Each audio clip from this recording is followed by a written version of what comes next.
Olá pessoal, boa noite. Tudo bem? Estamos aqui ao vivo. Vamos começar aqui a nossa revisão, a nossa aula de revisão de Direito Previdenciário para o concurso de Auditor Fiscal do Trabalho. Vamos aqui começar. Beleza, já podemos iniciar. Tudo certo. Olha só, é um prazer imenso estar aqui para poder ficar um tempo com vocês nessa revisão para Auditor Fiscal do Trabalho, na matéria de Direito Previdenciário, tá bom? Sou o professor Moisés Moreira, trabalho com a equipe do Ponto dos Concursos, muita alegria de fazer parte dessa equipe, muito orgulho de estar junto com eles. E nós temos um trabalho muito interessante com as turmas de elite, em que a gente faz uma preparação focada para os concursos. Então, esta revisão para Auditor Fiscal do Trabalho, eu a preparei com muito carinho para vocês. Por quê? Principalmente no último concurso de Auditor Fiscal, a prova foi aplicada em 2013, nós tivemos uma grande surpresa. E cerca de 15% das questões das matérias específicas, cerca de 15% foi de previdenciário. Pegou muita gente boa de surpresa. Só para vocês terem ideia, previdenciário teve mais questões do que administrativo e constitucional somados. Só perdeu para direito do trabalho, que teve 30 questões, e para saúde e segurança do trabalho, que teve 20. Previdenciário, no último concurso, teve 17 questões. Então, a partir dessas questões da banca CESP, foi possível preparar um slide para vocês focado numa grande revisão, uma revisão profunda de nossa matéria. De modo que esta revisão ela é focada para Auditor Fiscal do Trabalho, porque nós estamos nos baseando na última prova, nós estamos dando as dicas daquilo que é provável de cair na repetição do concurso, mesmo que seja uma outra banca, mas houve essa tendência, tá, do Ministério do Trabalho de se direcionar a matéria para previdenciário em grande parte, então é bom a gente ficar cuidado. Então tem esse objetivo. Só que as questões estavam tão profundas e em algum ponto também tão polêmicas, vou mostrar para vocês quais foram essas polêmicas, que esta revisão ela serve para você que está se encontrando, conhecendo o direito previdenciário, está a fim de ver como funciona esse ramo do direito, tá bom? Nós temos o foco específico, o slide foi preparado com base na última prova, mas nós vamos aqui dar uma passada geral na matéria de direito previdenciário. Isso vai ser muito divertido, tá bom? Olha só, nós temos aqui a tela principal. Volta e meia eu vou trazer para cá, para que não fique chato, não fique maçante, fique dinâmico o tempo todo. Quando tiver algum ponto para chamar atenção, eu volto para cá para a tela para a gente poder bater um papo, olho no olho, vai ficar mais divertido. Mas a maior parte da transmissão, ela será feita com a projeção do slide e eu vou ficar com a telinha pequenininha do lado e vou falando para vocês. Então, para não ficar monótono, a gente vai passando de um ponto para outro, de um lado para o outro. Então, vamos lá, vamos começar. Vamos aqui. É mais ou menos aqui que eu fico com vocês, tá? Com essa miniatura, Direito Previdenciário, professor Moisés Moreira, Ponto dos Concursos. Vamos começar então. Olha só, meus amigos.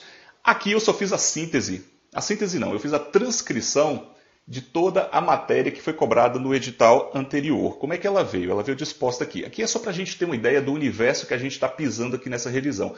Então reparem que nós começamos lá em Seguridade Social,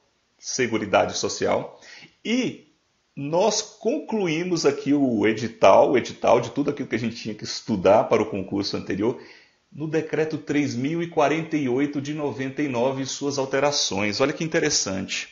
É muito raro um concurso que não seja específico do INSS trazer essa menção ao decreto. O Decreto 3.048, ele é o regulamento da Previdência Social. O Decreto 3.048, ele regulamenta a Lei de Benefícios, que é a Lei 8.213 de 91, e também a Lei de Custeio, que é a Lei 8.212 de 91. Então, que de imediato na abertura a gente já viu que a banca e também o Ministério do Trabalho, eles não estavam de brincadeira, tá? Então é bastante extenso o último edital. Às vezes acontece de a banca trazer um edital extenso, de a gente estudar e, né, quando a gente vai fazer a prova, vem 5 questões, 6 questões, mas para o auditor fiscal do trabalho foi diferente. Então aqui eu fiz um levantamento para vocês a título de raio-x, para a gente entender e ver por que direito previdenciário é tão importante para esse concurso de auditor fiscal do trabalho. Então olha só, das 120 questões da prova de conhecimentos específicos, 17 foram de previdenciário, que representa cerca de 15% da prova. Só para a gente ter uma ideia, previdenciário foi a terceira matéria, conforme eu falei, só perdendo para direito do trabalho e segurança e saúde no trabalho. Dá para ver o quanto nós temos de nos aprofundar na matéria, beleza? E qual é a melhor maneira de a gente começar a se aprofundar no direito previdenciário? Qual o melhor jeito da gente fazer uma revisão? Eu tinha 2 opções. Ou eu ia direto nas questões e para cada questão eu iria comentando, ou eu faria 2 grandes blocos daquilo que eu verifiquei na última prova. E eu decidi essa segunda alternativa, essa segunda solução. Eu dividi nossa aula em 2 grandes blocos. Um bloco introdutório de fundamentos, princípios e baseado também naquilo que mais caiu no concurso de nossa matéria, que foi RGPS, beneficiários, que são segurados e dependentes. RGPS é o Regime Geral de Previdência Social. E fiz um segundo bloco, que é um bloco que eu gosto bastante, que eu me divirto bastante, que é o bloco dos benefícios previdenciários. E vieram muitas questões de benefícios. Isso a gente vai abordar. Então vamos para o nosso primeiro bloco, em que eu trago os fundamentos rapidamente para vocês. Logo depois, todas as questões que vieram no concurso sobre o assunto. E depois, no segundo bloco, benefícios especificamente. Então vamos começar aqui. Vamos lá, vamos começar devagar. Seguridade social. Quando a gente pensa em seguridade social, a gente está pensando especificamente na proteção social instituída, implementada, sistematizada na Constituição de 1988. Então, a Seguridade Social é essa técnica de proteção que visa garantir os direitos relativos à saúde, assistência e previdência social. Tranquilo. A Constituição define Seguridade Social como um conjunto integrado de ações de iniciativa do poder público e da sociedade, que vai garantir esses 3 direitos. Esses 3 direitos, para nós enxergarmos eles dentro da Seguridade, a gente tem que fazer uma divisão bem básica. Saúde e assistência são não contributivos, não precisam de contribuições específicas. Saúde, direito de todos, dever do Estado. Assistência social, lembre-se dos benefícios de prestação continuada da Lei Orgânica da Assistência Social, a LOAS, são devidos àqueles que comprovarem a necessidade, os requisitos previstos em lei, a necessidade. E nós temos também um subsistema previdência social, o subsistema previdenciário, que este sim é contributivo. Então a Seguridade Social como um todo, essa técnica de proteção, ela abrange saúde, assistência, não contributivos, e previdência, que exige contribuições.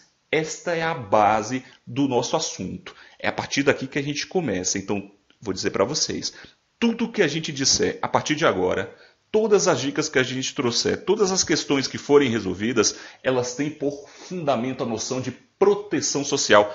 Mas e que raio é isso de proteção social? Proteção social, gente, é essa técnica protetiva do Estado que visa amparar as pessoas, resguardá-las em situações de necessidade social. Desde tempos antigos está presente, ao longo da história da humanidade foi evoluindo, até nós termos este modelo de seguridade social tão amplo, que protege essas 3 vertentes. Então, a proteção diante de uma necessidade social. E o que é uma necessidade social, um risco social? Em geral, isso abrange situações em que as pessoas elas se colocam em situação de não poder prover o próprio sustento, de não poder trabalhar, de estarem incapacitadas para o trabalho, de terem uma invalidez. Então, tudo isso são necessidades sociais que a Seguridade Social vem e ampara e protege, de uma forma não contributiva ou de uma forma contributiva.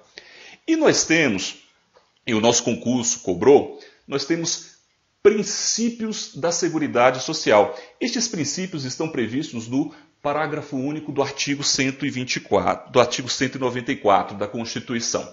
Vou trazê-los aqui e vou dar a dica do que o concurso cobrou, para vocês verem que a gente tem uma questão polêmica que logo eu vou trazer para a discussão. O primeiro princípio que a gente estuda é o princípio da universalidade, da cobertura e do atendimento.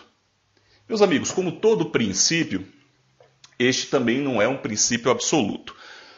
Quando a gente pensa em universalidade, nós estamos pensando numa perspectiva de se abranger a maior cobertura, de se buscar aquela proteção universal, tanto dos eventos, que é a própria cobertura em si, quanto do atendimento, que é atender e cuidar de determinadas pessoas, ou de todas as pessoas possivelmente indicadas. Preste bem atenção.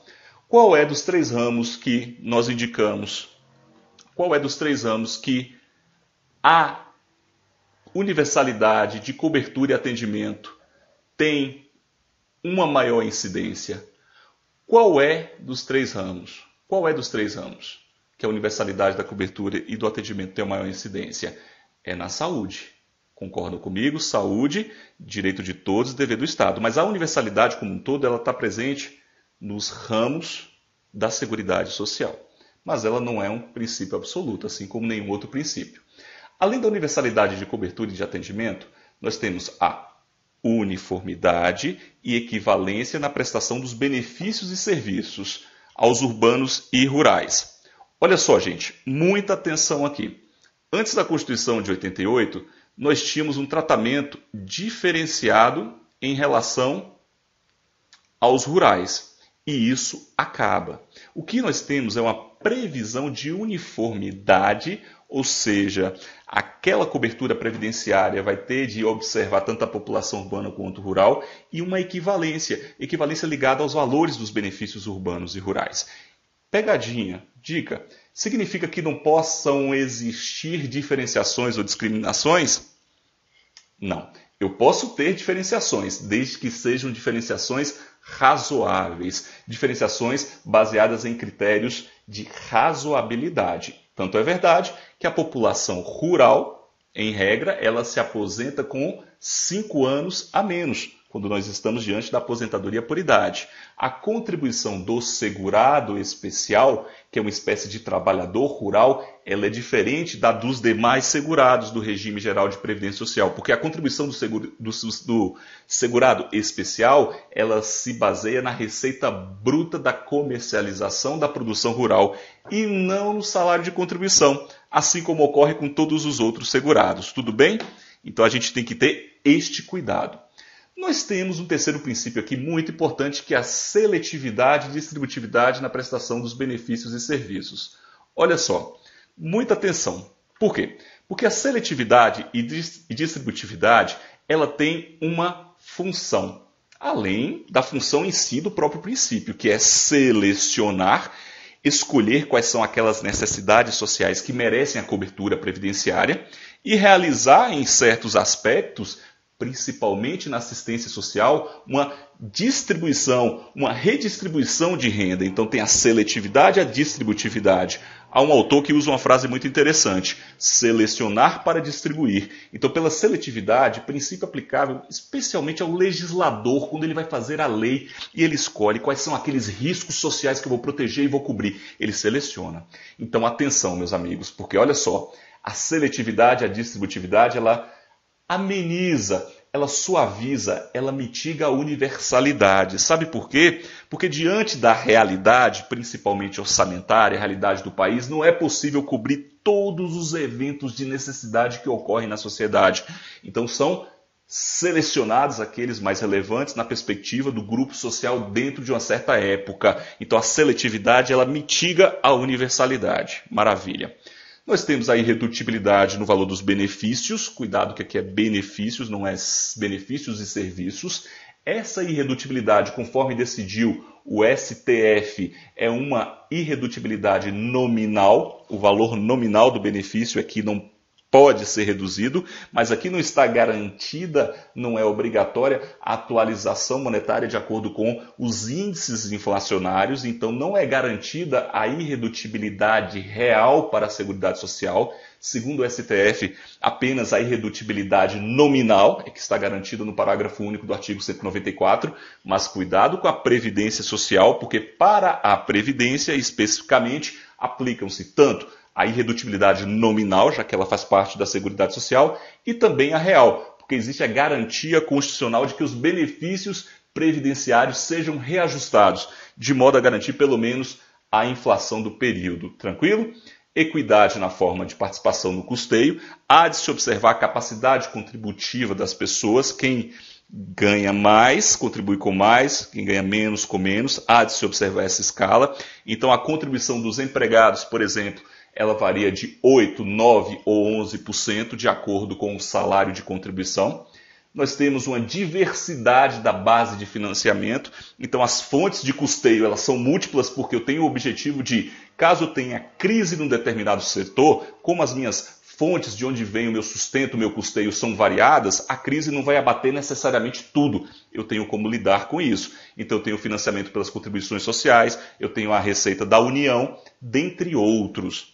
Eu tenho também o caráter democrático e descentralizado da administração, com participação no governo, trabalhadores e aposentados nos órgãos colegiados. É a famosa gestão quadripartite. Tudo bem com essas três figuras participando. O melhor exemplo, o Conselho Nacional de Previdência Social, em que nós temos a presença desse princípio aqui da gestão quadripartite. Ok? E para fechar essa parte de princípios, nós temos aqui o da solidariedade, segundo o qual a contribuição ela é feita por gerações, todos por todos, então não contribui especificamente para mim, mas sim para um fundo, e à medida que vão surgindo as necessidades sociais, esses valores são repartidos, um sistema de repartição, a solidariedade. É por causa do princípio da solidariedade que aquele aposentado do regime geral de previdência social que volta a trabalhar, ele é obrigado a contribuir em razão dessa atividade que ele volta a exercer, em razão da solidariedade. E nós temos também o princípio da prévia fonte de custeio, também chamado de pré-existência, regra da contrapartida, princípio da contrapartida, em que eu tenho a garantia constitucional que para cada benefício ou serviço criado ou majorado, eu tenho de ter a previsão da respectiva fonte de custeio. São esses os princípios. Vamos lá que nós vamos ver como é que o concurso cobra. Olha só, essa primeira questão é uma questão do último concurso de auditor fiscal. Então vamos aqui para a tela só para vocês olharem aqui, olharem bem essa questão. Acompanhem comigo aí. E vocês já vão me dizer aí, na análise de vocês aí, o que vocês veem de errado. Aqui já tem a resposta que foi dada pela banca e um breve comentário, mas não se atenham à resposta aqui não. Analisem o item aí e vejam o que vocês pensam. Vamos lá. Julguem o próximo item acerca da conceituação, organização e dos princípios constitucionais da Seguridade Social. O que diz aí para nós? Diz que a meta da universalidade, da cobertura e do atendimento, a que se refere a Constituição Federal, é de que as ações destinadas a assegurar os direitos relativos à saúde, à previdência, à previdência e assistência, alcancem todas as pessoas residentes do país, sem nenhuma distinção. Essa questão deu uma polêmica danada, meus amigos, no concurso. Sem nenhuma distinção. E aí, rapidamente, por aquilo que a gente viu, a universalidade, a meta da universalidade, na perspectiva da Seguridade Social, ela tem por objetivo cobrir todas as pessoas residentes sem nenhuma distinção? Certo ou errado? O gabarito da banca foi dado como correto. E a única interpretação possível para se concluir aqui como correto é a seguinte: é se nós considerarmos que meta está aqui no sentido literal. É a única forma. Venham para cá. Venham para cá. Primeira chamada.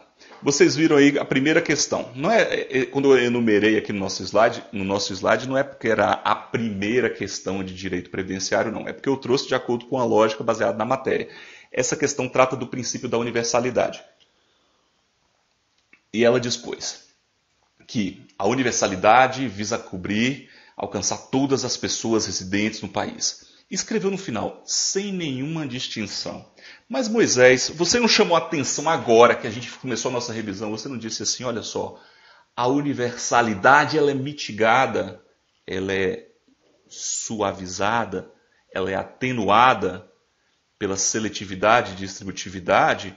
Você não falou, Moisés, de fato, na saúde, a universalidade tem essa expressão fantástica, dever do Estado, direito de todos, você não chamou, mas olha a Previdência, a universalidade está presente na Previdência, mas ela está vinculada ao caráter contributivo previdenciário, vocês concordam? São segurados e dependentes. Olha só, gente, muita gente boa errou essa questão, ela foi objeto de vários recursos, mas o CESP manteve. O CESP manteve como correta.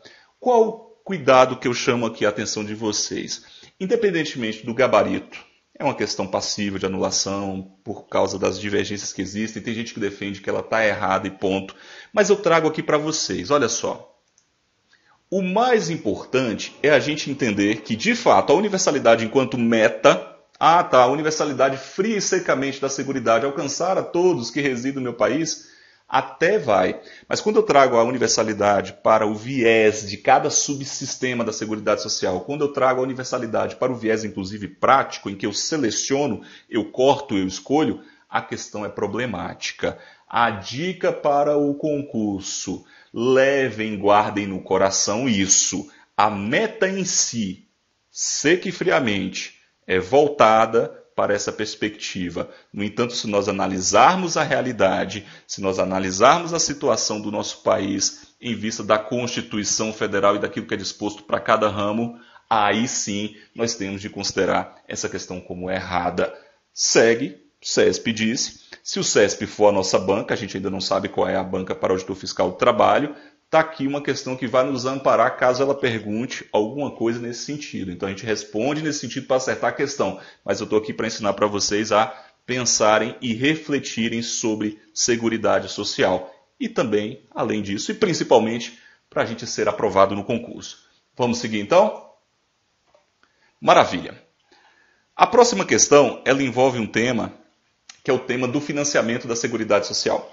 E nós já dissemos, tem um princípio ali, daqueles que a gente viu lá, do rol, do parágrafo único do artigo 194 da Constituição, tem um princípio que eu chamei bastante atenção. Eu falei, gente, diversidade da base de financiamento.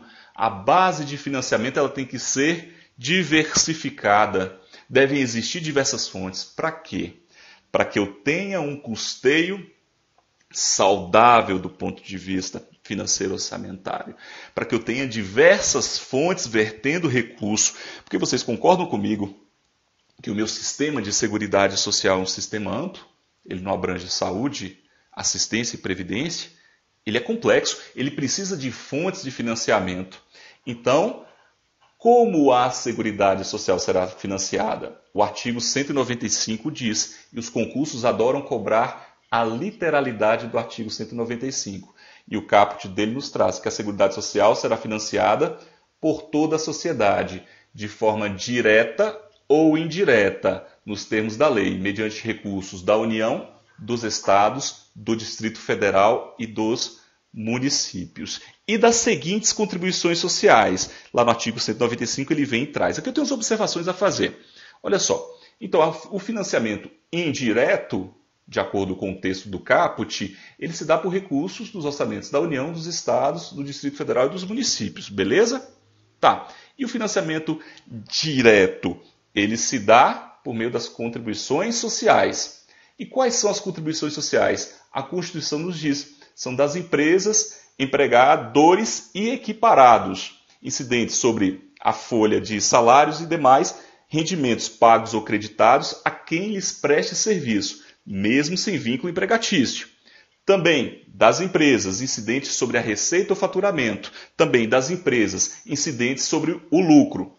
Além das empresas, nós temos a contribuição dos trabalhadores e demais segurados do regime geral de previdência social, são os empregados domésticos, contribuintes individuais, os trabalhadores avulsos. Nós temos as contribuições sobre a receita de concursos de prognósticos e nós temos as contribuições do importador de bens ou serviços do exterior ou de quem a lei os equiparar. Aqui uma observação importante. Dentre essas contribuições que a gente viu aqui, as contribuições sociais, é possível fazer uma subdivisão para fins de concurso, porque o concurso cobra. As contribuições sociais podem ser divididas em contribuições previdenciárias e contribuições não previdenciárias. Contribuições previdenciárias são aquelas destinadas única e exclusivamente para o custeio dos benefícios previdenciários. O que é isso, Moisés?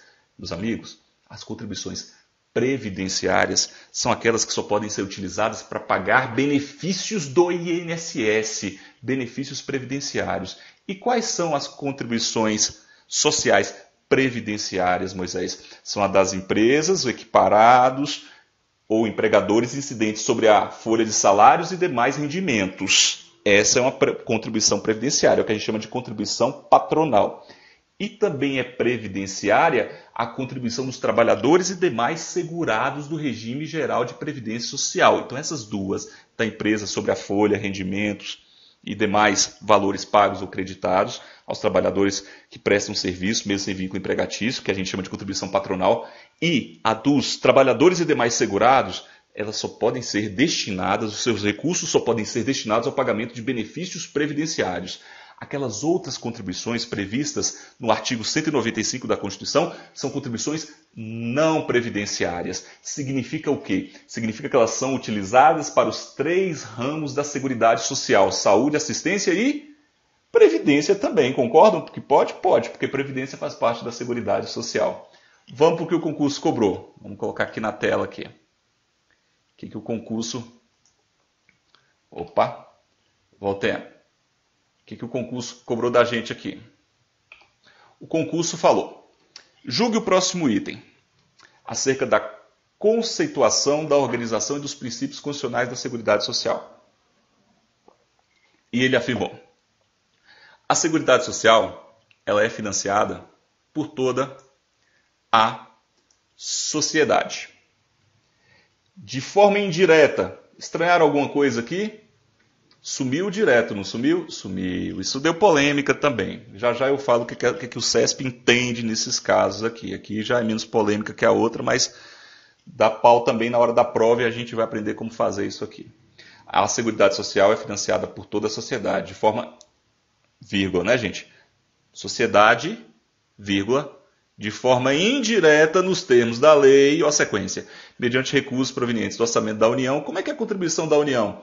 A União separa, gente, recursos do orçamento fiscal, recursos adicionais do orçamento fiscal e os transfere para o orçamento da Seguridade Social. É assim que dá, tá?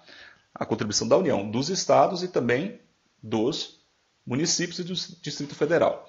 O CESP considerou como correto, porque se baseou na literalidade do artigo 195, que diz que a Seguridade Social será financiada por toda a sociedade, de forma direta e indireta, nos termos da lei, mediante recursos do orçamento da União, Estado e Distrito Federal. Notem que o enunciado não está dizendo que a Seguridade é financiada exclusivamente de forma indireta. Ela fala por toda a sociedade.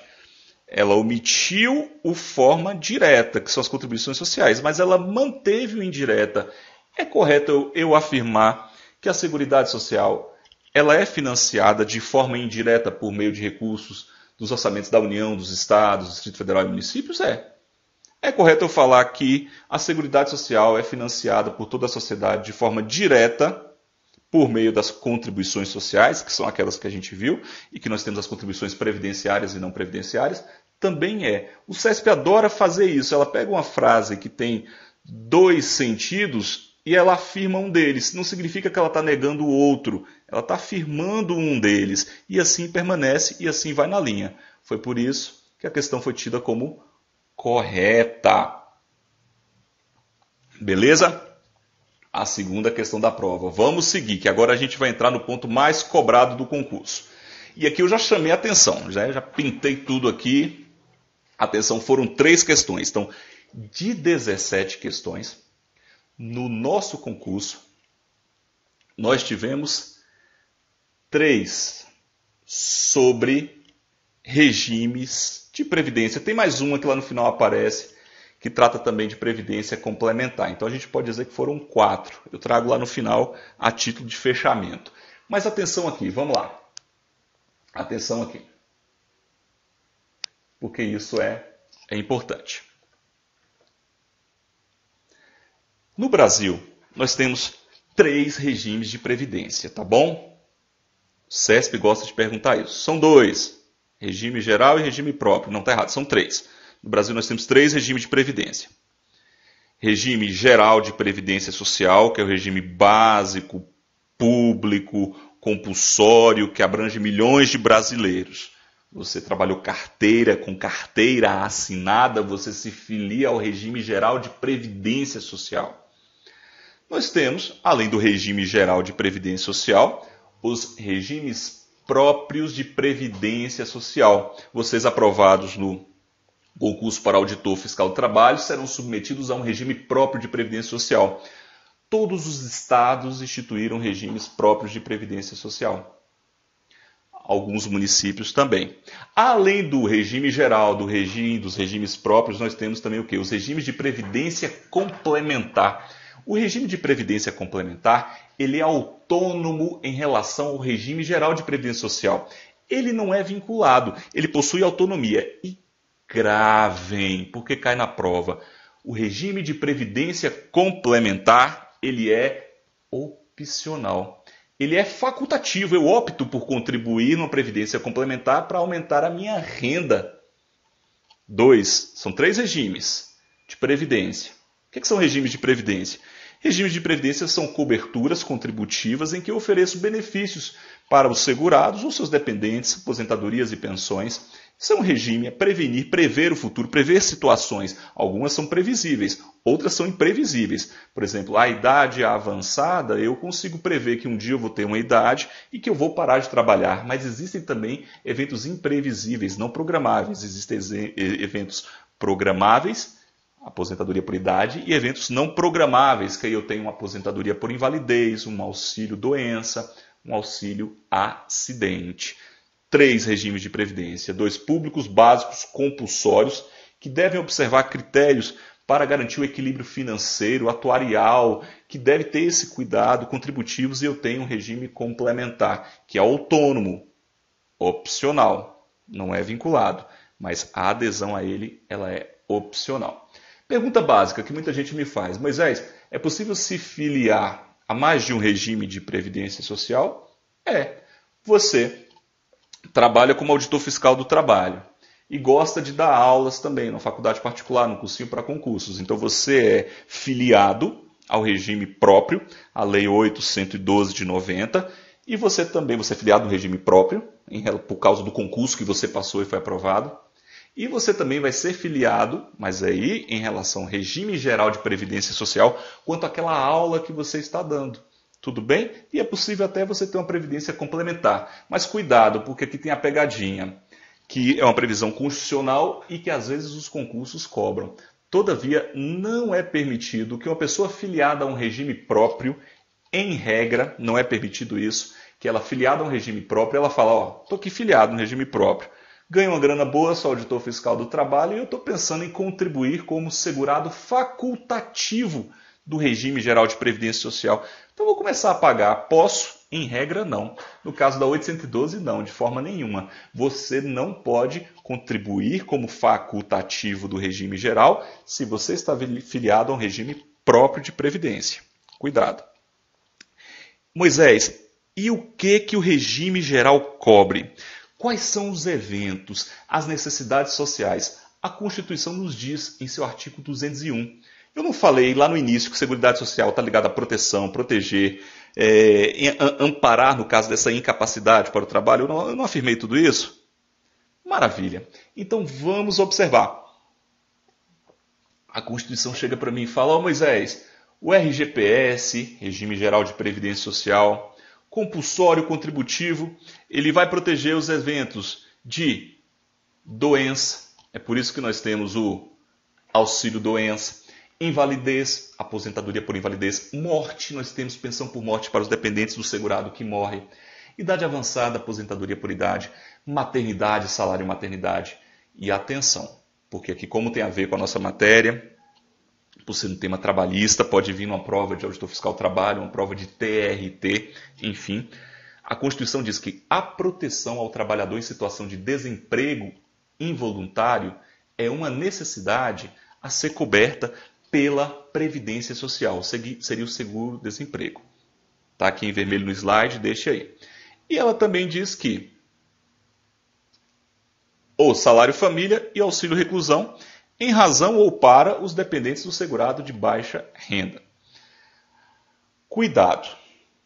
O seguro-desemprego, a proteção do trabalhador em situação de desemprego involuntário, se vier no seu concurso afirmando que é de competência da Previdência Social em razão da previsão constitucional, está correto. Tá? É um evento coberto pela Previdência. Então, se fizer referência à Constituição, está correto. Porém, a Lei de Benefícios, a Lei 8.213/91, exclui expressamente o seguro-desemprego, a proteção ao segurado em situação de desemprego involuntário, exclui do rol das prestações do RGPS. Então, se vier perguntando, se vier afirmando a Previdência paga seguro-desemprego, não. Quem paga é o Ministério do Trabalho por meio de recursos do Fundo de Amparo ao Trabalhador, o FAT. A Previdência não paga. Inclusive, hoje, por curiosidade, a Previdência operacionaliza. O INSS, meus amigos, operacionaliza o que a gente chama de seguro-defeso. Vocês sabem o que é seguro-defeso? Seguro-defeso é aquele seguro devido ao pescador que não pode exercer a pesca nos períodos de proibição da pesca. Então ele faz jus a um determinado valor. Aí o INSS paga, mas tudo vem do Fundo de Amparo ao Trabalhador, o FAT. Então, grave. Constituição é um risco a ser coberto. A Lei 8.213 afasta a operacionalização pelo RGPS. Operacionalização entendendo-se ela tal qual os benefícios previdenciários. Porque no caso do defeso, o INSS pelo menos faz o pagamento, mas o recurso não é dele, não é um benefício previdenciário, tá bom? Risco social a ser coberto pela Previdência, Constituição Federal, correto. Risco social amparado pelo RGPS, errado. Uma perguntinha aqui básica. É o aposentado que volta a trabalhar. Eu sempre insisto nesse ponto, tá? Porque caiu no concurso do STJ, que foi CESP, essa pergunta. O aposentado do regime geral que volta a trabalhar, ele é obrigado a contribuir em razão da atividade exercida? É. E ele tem direito a que benefícios previdenciários? Pela Lei 8.213, ele tem direito ao salário família apenas e ao serviço de reabilitação profissional. Pelo decreto 3.048, que vocês viram que o último concurso cobrou, ele também tem direito ao salário maternidade. Na prova, fique atento sempre ao enunciado da questão. Se fizer uma pergunta mais genérica, ligado ao que a lei dispõe, considere que é devido somente o salário família e a reabilitação, que é um serviço.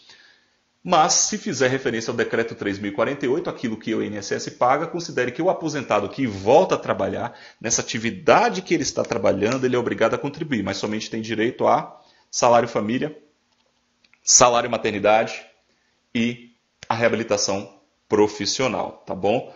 Cuidado com isso. Atenção, a Constituição veda. A Constituição proíbe a incidência de contribuição na aposentadoria do regime geral de previdência social. Então, cuidado para não confundir, olha só. Segurado aposentado, voltou a trabalhar, contribui? Contribui. Mas incide contribuição sobre a aposentadoria dele? Não. Ah, Moisés, e no regime próprio como é que funciona? O regime próprio é diferente. Lá no regime próprio incide contribuição sobre as aposentadorias e pensões. Regime geral, não. O que ele tem de fazer é contribuir em razão da atividade exercida. Ótimo? Voltando então. Maravilha, maravilha, maravilha. Segurados. Gente, um conceitozinho básico que a gente tem que ter básico na ponta da língua é o que é filiação e o que é inscrição. Filiação é vínculo jurídico do qual decorrem direitos e obrigações. Direito de usufruir o benefício previdenciário e obrigação de contribuir. Dispõe o decreto 3048, que a filiação dos segurados obrigatórios decorre automaticamente do exercício de atividade remunerada. Quanto aos segurados facultativos, que são aqueles que optam por contribuir, porque não são obrigatórios, a filiação deles decorre da formalização do pagamento da primeira contribuição em dia. Já a inscrição é um mero cadastramento nos sistemas da Previdência Social. Repetindo, filiação, vínculo jurídico, direito, obrigação de contribuir, pagar a contribuição para o INSS, direito de usufruir, de receber os benefícios. Filiação. Filiação no concurso do INSS caiu. É CESP, é relevante a gente falar aqui também para a FT, no de 2016. A afirmação que vem lá no decreto 3048, que estava no último edital de FT. E a afirmação é bem genérica. No caso dos segurados obrigatórios, quem são eles? Empregados domésticos, contribuintes individuais, trabalhadores avulsos. A filiação decorre automaticamente do exercício de atividade remunerada. O simples fato de você exercer atividade remunerada já lhe confere aquela proteção que eu disse que é tão importante. Agora o facultativo não. Um estudante que não esteja no momento trabalhando, mas decida estar se dedicando aos estudos para um concurso, mas ele tem alguma reserva financeira e ele quer fazer contribuições, verter contribuições. Ele pode? Pode. O estudante é exemplo clássico de um segurado facultativo. Ele opta. Ele contribui com quanto, Moisés? Ele contribui ou com 20% sobre o valor declarado, respeitado o salário mínimo e o teto do regime geral de previdência social. Hoje está R$ 5.645,80. Ele opta por um valor e paga 20%. Pagando 20%, ele tem direito a todos os benefícios previdenciários. Mas ele também pode pagar 11%. O facultativo. Nesse caso, ele não tem direito à aposentadoria por tempo de contribuição e nem à emissão de certidão de tempo de contribuição, porque os tempos eles podem ser levados de um regime para o outro. Você pode trazer, é a famosa CTC, certidão de tempo de contribuição, e depois esses regimes se compensam financeiramente. Então, se ele pagar 11%, não tem direito. Ainda tem uma terceira hipótese que é 5%. 5% somente para aquele segurado de baixa renda que se dedica às atividades domésticas e que esteja inscrito no CadÚnico, 5%, beleza? Se ele se arrepender e quiser complementar para 20% a fim de ter direito a todos os benefícios previdenciários, ele pode? Pode. Ele pode complementar de 11 para 20 ou de 5 para 20, beleza? Tranquilão. E quem são os segurados do Regime Geral de Previdência Social? Gente, essa sigla ela é maravilhosa. A gente gravando nunca mais esquece. Uma homenagem aqui. A primeira vez que eu a vi foi com o professor Ítalo Romano, mas confesso, não sei se ele é o autor da sigla, mas a primeira vez que eu vi, há muitos anos, 10, 15 anos, eu ouvi, mas não sei. Enfim, que é um excelente professor, a quem eu admiro e respeito. Mas gravem sempre. CADES F. F de facultativo separa o CADES. C de contribuinte individual. Contribuinte individual, aquela figura do autônomo, a gente tem sempre na cabeça, né? O empresário, a gente tem ali o ministro de confissão religiosa, padre, pastor, a gente tem o trabalhador avulso, aquele que exerce atividade com a intermediação obrigatória do órgão gestor de mão de obra ou do sindicato da categoria, no caso do não portuário, muito importante para concurso, auditor fiscal do trabalho, tá? A figura do avulso. Nós temos o doméstico, que com a Lei Complementar 150 de 2015 ficou bem definido o que é trabalho contínuo, ficou bem definida a idade mínima para inscrição, ficou bem definido, inclusive, que o doméstico, desde 2015, passou a ter direito aos benefícios previdenciários de auxílio acidente, são os benefícios acidentários e também ao salário família. Nós temos o empregado, a relação de emprego, presentes os requisitos e outras figurinhas que eu já vou dizer para vocês dar a dica. E nós temos o segurado especial. Segurado especial é uma espécie de trabalhador rural. Cuidado, porque muita gente boa confunde. Trabalhador rural é gênero, do qual são espécies. Empregado rural, avulso rural, contribuinte individual rural e segurado especial. O segurado especial foi criado pela Constituição de 88. É aquele segurado que vai contribuir sobre o resultado da comercialização de sua produção, mas para se aposentar por idade ele não precisa provar que contribuiu, basta que ele comprove o efetivo exercício de atividade rural pelo período de carência previsto para o benefício. No caso da aposentadoria por idade, prevê-se 15 anos ou 180 contribuições.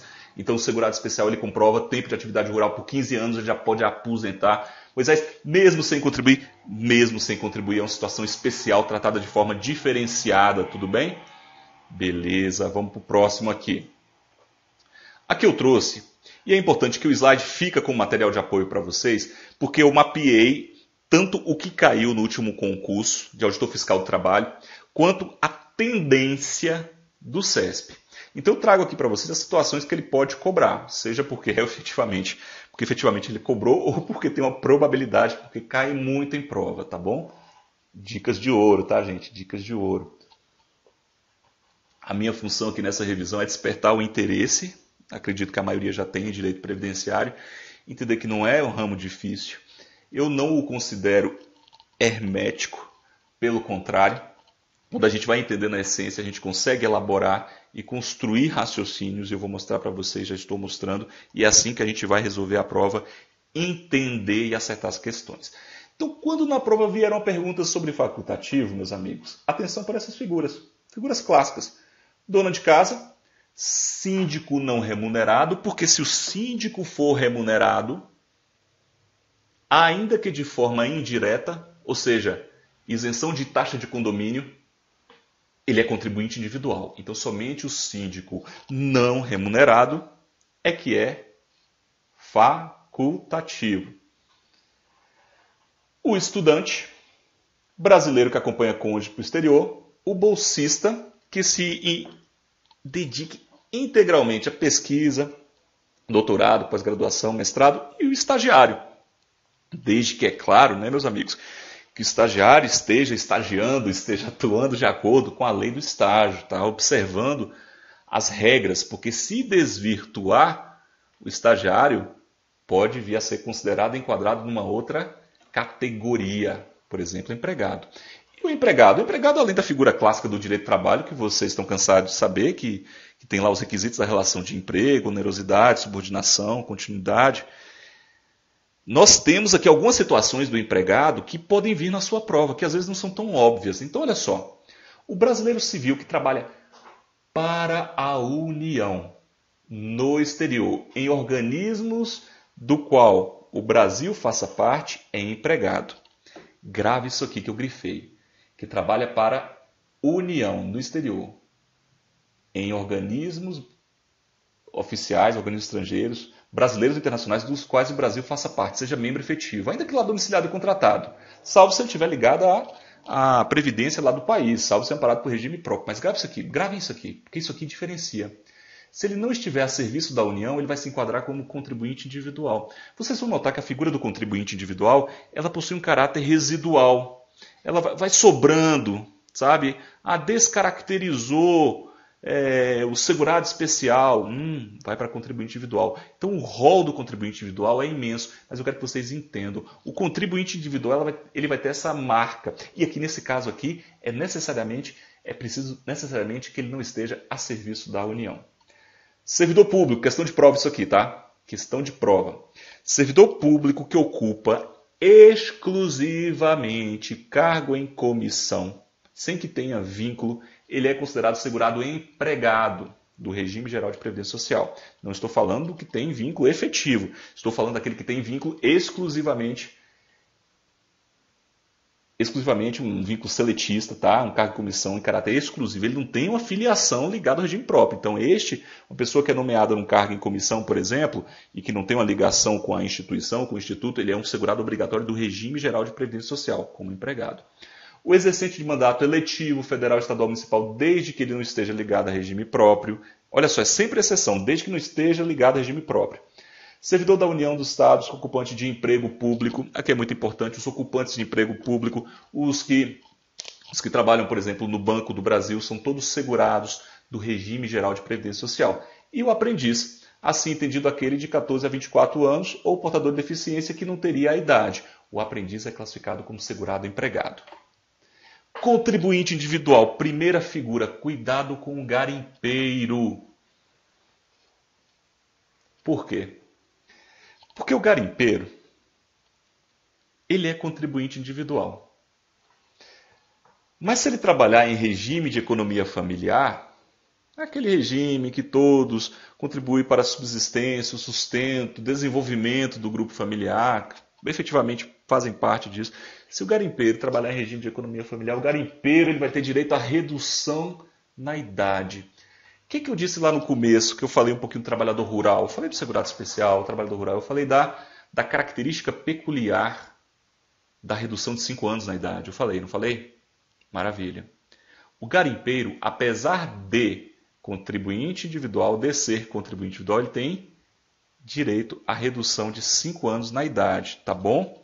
Gravem isso porque é exceção. Olha a situação que eu falei.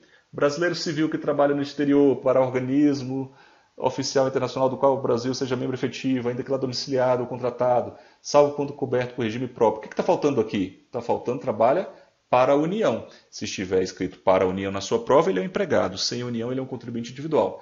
Aqui várias situações, gente. Titular de firma individual, o trabalhador eventual, o diretor não empregado, que se for empregado é empregado, o sócio que receba, a retirada pro labore, o associado eleito, o síndico que tem a remuneração direta ou indireta, o pescador artesanal que utiliza embarcações de médio e grande porte, o condutor autônomo, os ministros de confissão religiosa, padre, pastores, todos esses são contribuintes individuais, tá bom? Os tabeliães, os titulares de cartório, os escreventes de cartório, os auxiliares, eles são empregados, mas o titular em si, o tabelião, o titular do cartório, ele é contribuinte individual, beleza? Empregado doméstico, aquele que presta serviço de natureza contínua à família no âmbito residencial, em atividades sem fins lucrativos, porque se tiver fim lucrativo, ele vai se caracterizar como, a depender da situação, pode até ser um empregado, pode ser um contribuinte individual. A diarista, por exemplo, figura muito comum nos dias de hoje, para a legislação previdenciária, ela é uma contribuinte individual. Tudo bem? Trabalhador avulso. Atenção para o avulso, por causa da característica do concurso de auditor fiscal do trabalho, tá? Decreto 3048. Do concurso do TRT, 21ª Região, Pernambuco, não é isso? Caiu uma questão trazendo um exemplo de avulso. Eu achei o máximo, tá? Falou sobre um ensacador de sal, cacau. Então, cuidado com a figura do avulso, pessoal do direito do trabalho, tá? Que estuda, cuidado, olha só. Avulso é aquele sindicalizado ou não, a sindicalização não é obrigatória, que presta serviço a diversas empresas sem vínculo empregatício, porque se tiver vínculo empregatício aí, é empregador. Agora aqui, ó, a chave do avulso, vocês já sabem disso, do avulso. Com a intermediação obrigatória do órgão gestor de mão de obra ou do sindicato. O que ele faz? Atividade de capatazia, estiva, conferência de carga, amarrador de embarcação, ensacador de café, cacau, sal, similares. Este é o trabalhador avulso. Para a gente finalizar, antes de ir para o facultativo, segurado especial. Segurado especial é essa figura pela qual eu tenho e todos têm um imenso carinho, que são essas pessoas que trabalham em imóvel rural, o aglomerado rural ou urbano próximo, e que eles trabalham individualmente por eles mesmos ou em regime de economia familiar com a sua família. Eles trabalham na condição de um produtor que é proprietário, usufrutuário, parceiro, assentado, desde que esse produtor explore área de até 4 módulos fiscais. 4 módulos fiscais, para cada município eu tenho a previsão de um número de hectares para esses módulos fiscais. É uma medida do INCRA. Eu tenho sempre que observar. É o produtor que trabalha em área de até 4 módulos fiscais, segurado especial. Ele também é o quê? Um pescador artesanal ou assemelhado que faça da pesca a sua profissão habitual ou sua principal fonte de renda. O benefício que eu falei do seguro defeso, por exemplo, está nesse contexto, só que é um benefício de natureza trabalhista, pago com fundo de amparo, por meio do FAT, o Fundo de Amparo ao trabalhador. Mas o pescador artesanal, quando ele chegar com a idade respectiva, no caso do homem 60 anos, da mulher 55, ele pode se aposentar, porque ele é um segurado especial, tá vendo? Desde que ele comprove a atividade. E o produtor, meus amigos, é em área de até 4 modos fiscais, e também nós temos aquele que exerce atividade seringueira ou extrativista vegetal, e que faça dessa atividade o seu principal meio de vida, de sustento, sua principal fonte de sustento. Então, ou o produtor, até 4 modos fiscais, ou então o seringueiro ou extrativista. Aqui já não tenho limite de modos fiscais. Produtor, até 4 modos fiscais, seringueiro, extrativista, sem limite. Eu tenho também o pescador artesanal e eu tenho também, atenção, isso aqui é muito importante. Na vida prática do INSS isso acontece muito. Cônjuge ou companheiro, bem como filho maior de 16, que comprovadamente atuem no grupo familiar, que efetivamente trabalhem. Esse é o segurado especial, tá bom? Maravilha. Olha só. O facultativo nós já vimos. Então nós fechamos aqui o rol dos segurados, certo? O facultativo nós vimos, exatamente, nós vimos aqui o facultativo, quais são as figuras. O que eu chamo a atenção para o facultativo é que, obviamente, ele não pode exercer a atividade que eu enquadre como segurado obrigatório. E a gente finaliza a parte de segurado, trazendo a regra da manutenção e perda da qualidade de segurado. O que é isso? Olha só. Direito previdenciário é maravilhoso. Se eu paro de contribuir, por algum motivo, deixei de contribuir, fiquei desempregado, estou submetido a uma segregação compulsória, não tenho mais como contribuir, enfim. Ainda assim, a legislação me concede um período em que, mesmo sem contribuições,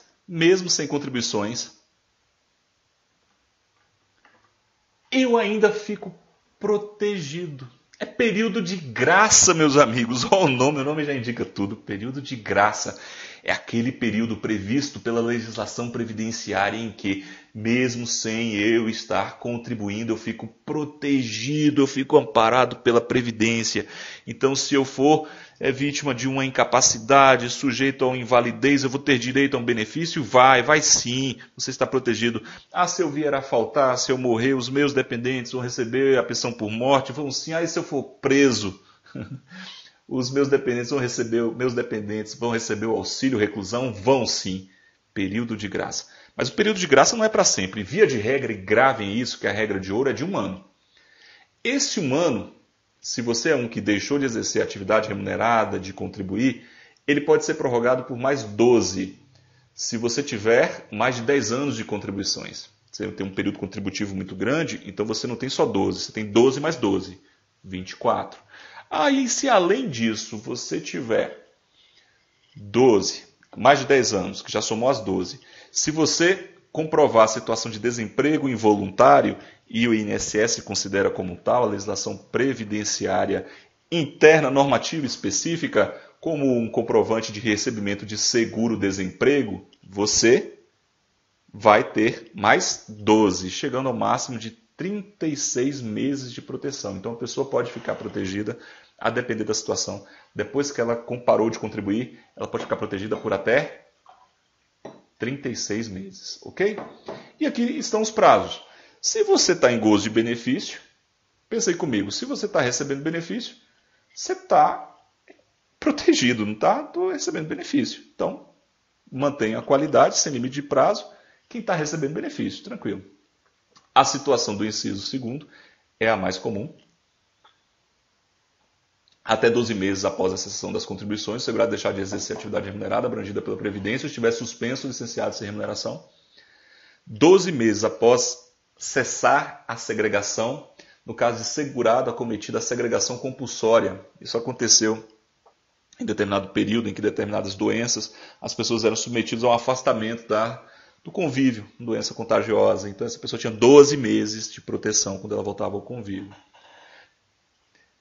Segurado que está preso após o livramento, olha que interessante, ele tem 12 meses de período de graça, proteção.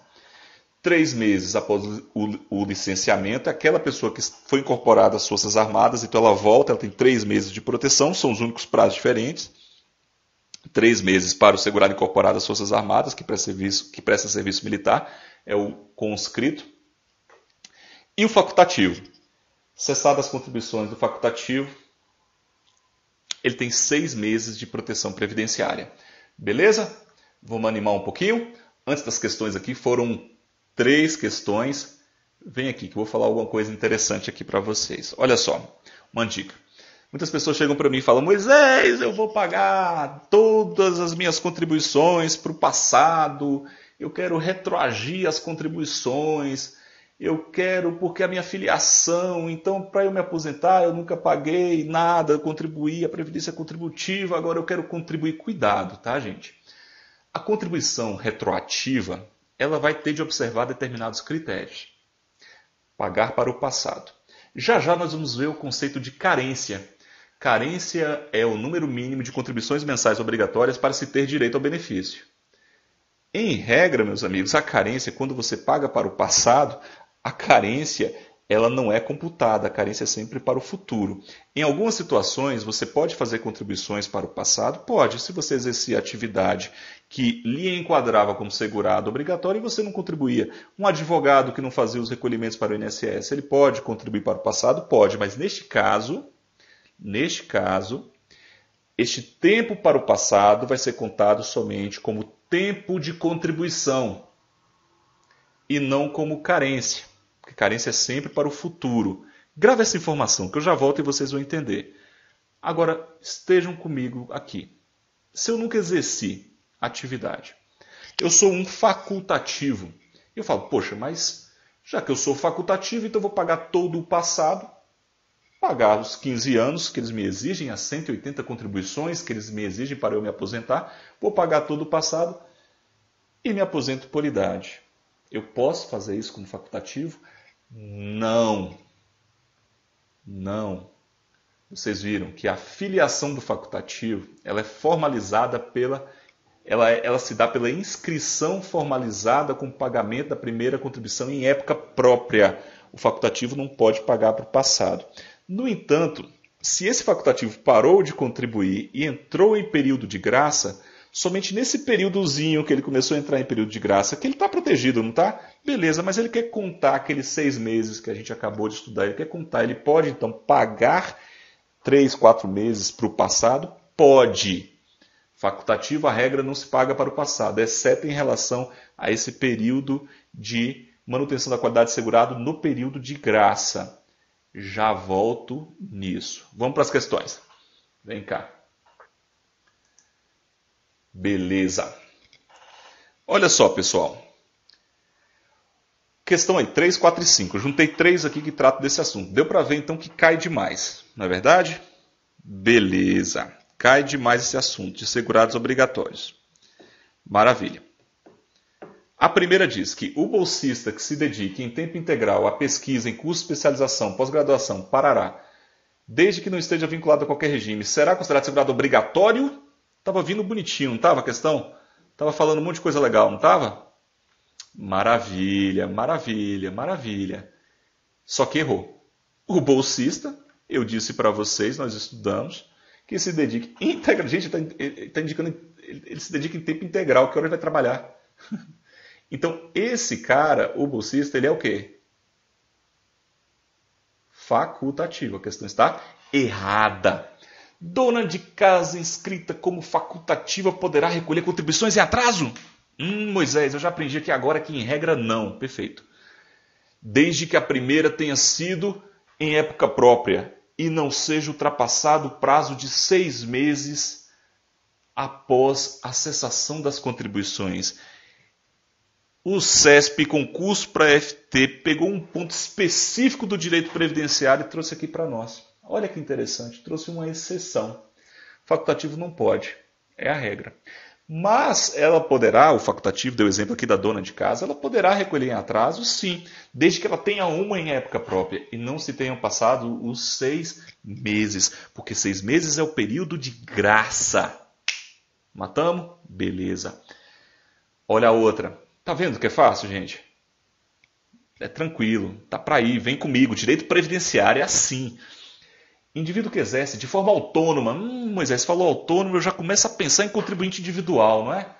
A figura do contribuinte individual, gente, surge lá em 99, justamente da fusão de figuras que existiam. Era o autônomo, o empresário, reuniu tudo e virou contribuinte individual.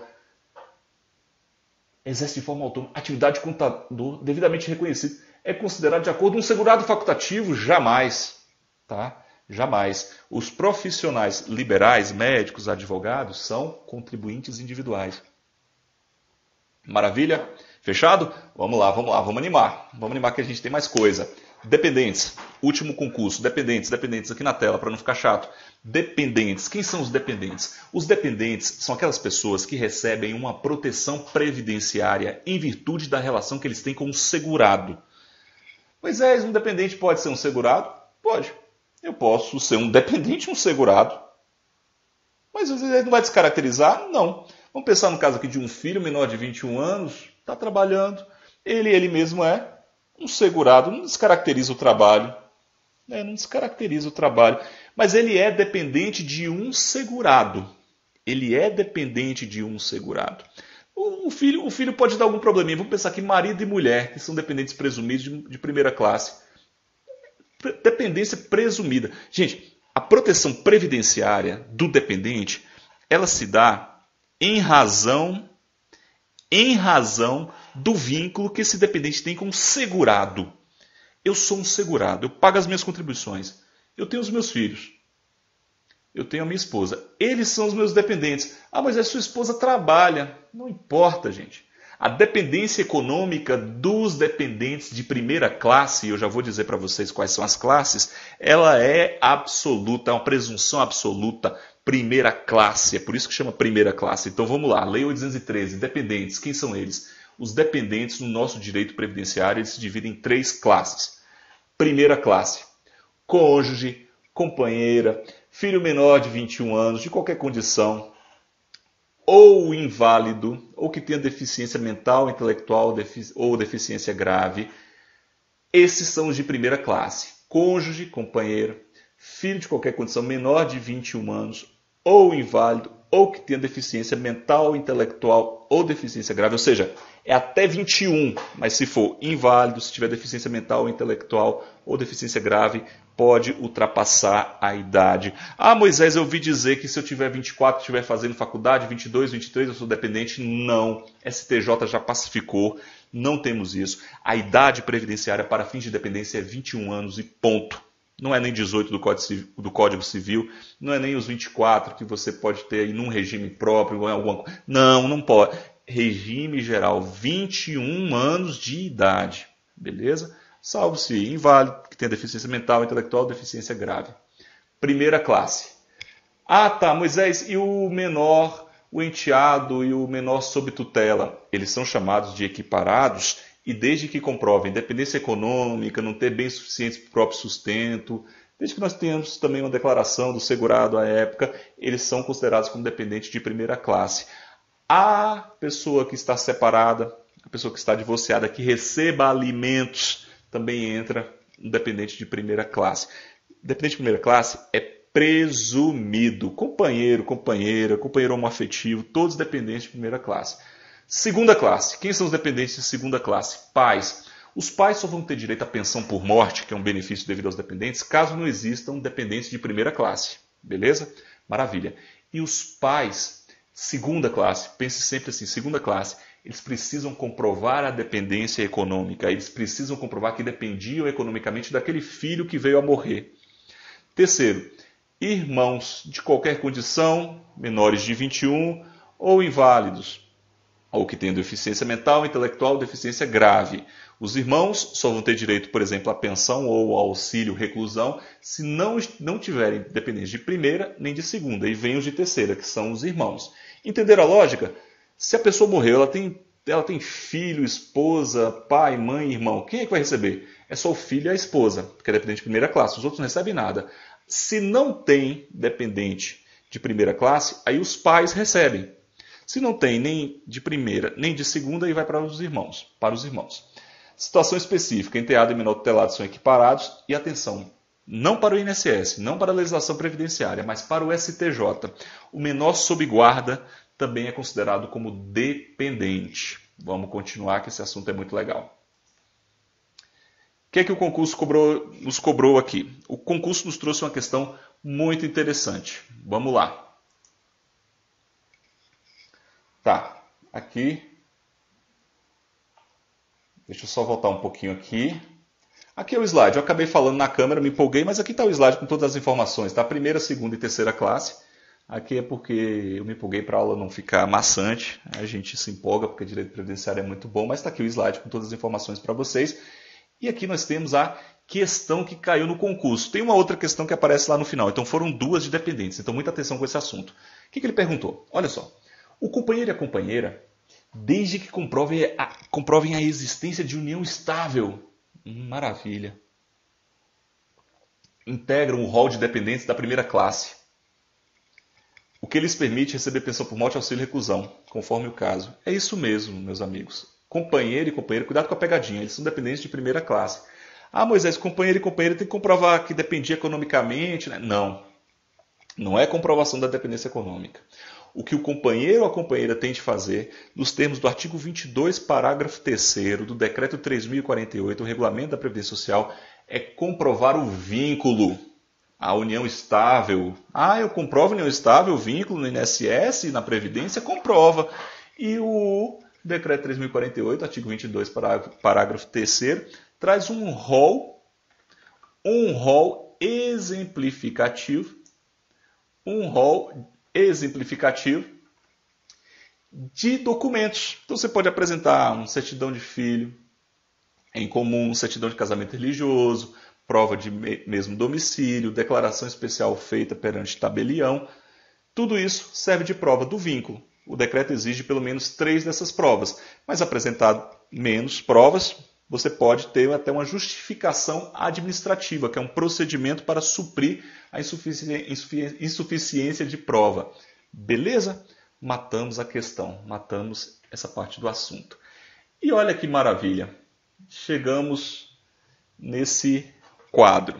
Aqui começamos a segunda parte da nossa aula, tá? Segunda parte da nossa aula, em que nós vamos ver os benefícios previdenciários. Aqui eu preciso muito da atenção de vocês. Então, assim, né, vamos dar uma descansada. Quem quiser tomar uma aguinha aí, uns 30 segundos, tome. Vamos recuperar o fôlego, porque o concurso de auditor fiscal do trabalho trouxe muitas questões sobre os benefícios previdenciários. Então, aqui é bacana. Tudo que a gente viu é importante, claro. Concurso de auditor fiscal, TRT, concurso que cobra direito previdenciário, a essência do decreto 3.048, a essência inicial que eu digo, está ali nos segurados obrigatórios, ele traz tudo, a gente viu isso aqui.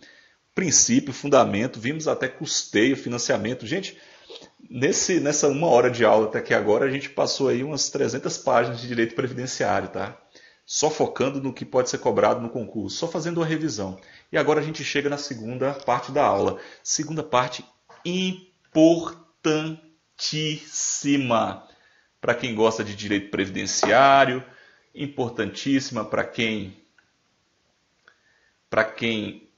quer passar no concurso, importantíssima para quem está começando agora, importantíssima para quem está aprofundando os estudos. Enfim, meus amigos, só tenho a dizer que prestem atenção, tá? Vamos lá? Já demos aqui um tempinho, todo mundo. Vem para cá. Benefícios. Aqui é a parte mesmo da Previdência, tá, gente? A parte contributiva, a parte que a gente trabalha no dia a dia lá no INSS. É a parte que o concurso de auditor fiscal do trabalho também cobrou. Então, tudo isso está aqui. Tudo isso está aqui e tudo isso nós veremos. Então, vamos voltar para cá? Beleza, voltamos. Gente, olha só. O regime geral de previdência social, que tem os segurados que nós vimos, que tem os obrigatórios e o facultativo, conforme disposição constitucional, ele é obrigatório, compulsório. Eu trabalhei, eu sou obrigado a contribuir. É assim mesmo, Moisés? É. O regime geral de previdência social, que é o que nós estudamos, ele tem por finalidade cobrir os eventos e necessidades sociais indicadas principalmente na Constituição, que a gente viu, e viu até como é que funciona em relação ao seguro-desemprego, a proteção ao trabalhador em situação de desemprego involuntário. O regime geral de previdência social, ele abarca aquilo que eu chamo e que é gênero, as prestações previdenciárias. Prestação previdenciária é um gênero do qual nós temos os benefícios, que são obrigações de pagar dinheiro, pagar quantia, e nós temos os serviços, reabilitação profissional, serviço social, que são obrigações de fazer. Beleza? Desenhado? Tranquilo? Regime geral, prestações, benefícios e serviços.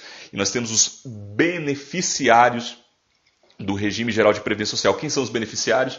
Os segurados e os dependentes. Vem para cá. Essa tabela se baseia... Gente, tudo que eu estou falando aqui na aula, eu retirei do material dos nossos cursos, tá? Então, o curso para auditor fiscal do trabalho previdenciário, isso aqui, esse quadrinho aqui, eu adoro ele. Né? Minha esposa que me ajudou a fazer ele aqui há muito tempo, eu tenho trabalho com ele. E o que esse quadrinho faz? Ele faz a relação entre cada figura de segurado obrigatório e facultativo e diz aqui, marcando nesses verdinhos aqui. Ele fala, ó, esse tipo aqui tem direito a esse benefício, esse não tem, esse só tem se for isso. Então, durmam, vivam, vejam vocês que gostam de previdenciário, que a FT caiu muito no último concurso, vocês querem aprender, está aqui. A essência está nesse quadro. Então vamos lá, aposentadoria por idade. Regrinha básica para eu aprender quais são os benefícios previdenciários. É a regrinha do... É tão engraçado, parece a gente... Eu lembro como se eu estivesse lá na minha escola, lá, mas é útil. Regra do... Escola quando eu era pequeno. 4, 3, 2, 1. Gente, grava isso. Tá, é engraçado. Regra do 4, 3, 2, 1. Vocês nunca mais vão esquecer. Esses são os benefícios pagos pelo INSS, pagos pela Previdência Social. São 4 aposentadorias. Aposentadoria por idade, aposentadoria por tempo de contribuição, aposentadoria por invalidez e aposentadoria especial. São 3 auxílios. 3 auxílios. Auxílio doença, auxílio acidente, auxílio reclusão. São 2 salários. Salário maternidade, salário família e uma pensão por morte. Acabou. 4 aposentadorias. 3 auxílios. 2 salários. Uma pensão. 4, 3, 2, 1. São os benefícios pagos pelo INSS. Fechou? Fechou. O que é uma aposentadoria por idade? A aposentadoria por idade é o benefício devido aos segurados que, cumprindo a idade mínima necessária, cumprem também o requisito da carência exigida. A aposentadoria por idade ela é devida aos segurados urbanos, homens, aos 65 anos de idade. Mulheres urbanas aos 60 anos. A aposentadoria por idade é devida aos trabalhadores rurais, e aí lembre-se do garimpeiro que eu coloquei lá, aos 60 anos de idade, se homem, 55 se mulher. Temos de observar a carência, são 180 contribuições, 15 anos, a gente coloca assim para facilitar. Temos de observar em relação ao segurado especial, que é uma espécie de trabalhador rural, que ele não precisa comprovar a contribuição, apesar de ser obrigado a contribuir sobre o resultado da comercialização de sua produção rural. Ele precisa comprovar o exercício da atividade. Essa é a aposentadoria por idade. A aposentadoria por idade, ela é calculada com base no salário de benefício, que já já a gente vai ver, média aritmética simples dos maiores salários de contribuição, correspondente a 80% de todo o período contributivo. A renda mensal inicial da aposentadoria por idade é de 70%, mais 1% para cada grupo de 12 contribuições. A aposentadoria por idade vai ser devida desde a data do requerimento ou do desligamento do emprego, se requerido em até 90 dias. São essas as regras, acabou e é isso que cai. Quem tem direito à aposentadoria por idade? Todos. Aposentadoria por tempo de contribuição. Pergunta que não quer calar. Eu tenho hoje, né, a reforma previdenciária tentou versar sobre isso, mas a reforma previdenciária ainda está em análise e tramitação. Aposentadoria por tempo de contribuição tem idade mínima? Não, não tem idade mínima, tá bom? Aposentadoria por tempo de contribuição é devida aos 35 anos de contribuição para os homens e aos 30 anos de contribuição para as mulheres. No caso dos professores e professoras, e aí nós vamos ter 30 ou 25, se homem ou mulher, elas têm direito a essa redução desde que elas comprovem ou eles comprovem o tempo exclusivamente no ensino médio, no ensino básico e no ensino fundamental. Beleza? Professor e professora ainda tem uma redução, 30 e 25 anos. Essa é a aposentadoria por tempo de contribuição. Ah, Moisés, é difícil? Não. Você tem que entender quais são os períodos que são considerados como tempo de contribuição, já trago na sequência. A renda mensal inicial da aposentadoria por tempo de contribuição, ela corresponde a 100% do salário de benefício, que é calculado. Já vou explicar, gente, vocês nunca vão confundir. Salário de benefício não é aquilo que é pago no benefício, não, tá? Isso aqui vai entrar na cabeça de vocês, não é? A aposentadoria por tempo de contribuição, ela também vai observar os 90 dias que eu falei, ela é devida desde a data de entrada do requerimento ou desde o desligamento.